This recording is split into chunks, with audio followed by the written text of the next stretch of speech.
जो हुआ नहीं वो तो आपके नेता को असीम वकार साहब नजर आ रहा है, लेकिन जो हो रहा है वो आपको नजर नहीं आता। आप कहते हैं इसे हिंदू मुसलमान के चश्मे से मत देखिए। जलाने वाले कौन है वो भी वहां के हिंदू बता रहे हैं, और जलने वाले कौन है वो भी वहां के लोग बता रहे हैं। असीम जी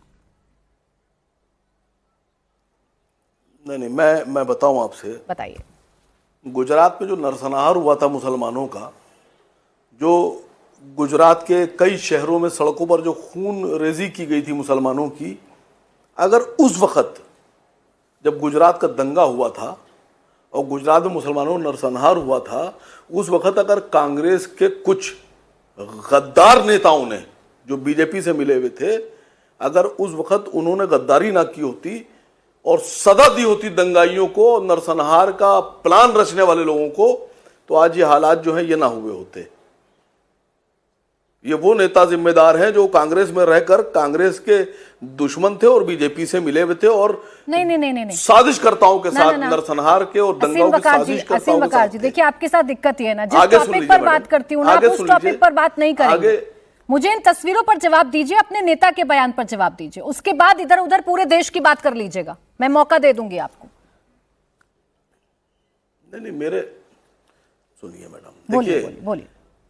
मैंने शुरू में एक लाइन में कहा था, आपने कहा था कि 30 सेकंड में बात खत्म कर दी। मैंने कहा था भारतीय जनता पार्टी ममता बनर्जी को सत्ता से हटाना चाहती है और खुद काबिज होना चाहती है, और ममता बनर्जी भारतीय जनता पार्टी को सत्ता में ना आने पाए इसलिए रोक रही है। आपने कहा कि दंगा, अगर अक्लमंदों वाली बात की जाए तो मैंने बिल्कुल खुले लफ्जों में बोल दिया है, भारतीय जनता पार्टी के पास बहुत से संगठन हैं, पैरेलल संगठन, जैसे बजरंग दल है, श्री राम सेना है, दुर्गा वाहिनी है।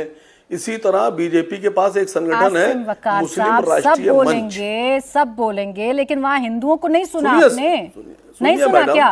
मैं फिर सुनाऊं? नहीं सुना आपने उन्होंने क्या कहा? उनके घर की हालत नहीं देखी, उनके पैसे लूट लिए गए वो नहीं सुना आपने?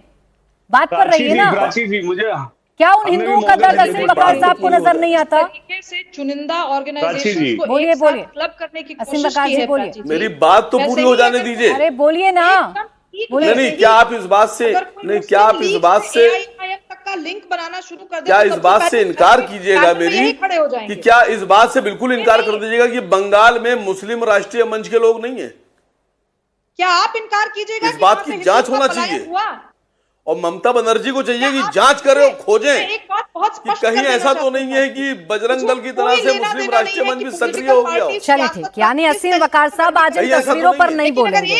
नहीं, क्योंकि हिंदुओं पर हमला हुआ है और हमला करने का आरोप वहां मौजूद मुसलमानों पर लगा है, तो असीम वकार साहब को आज वो नहीं दिखेगा।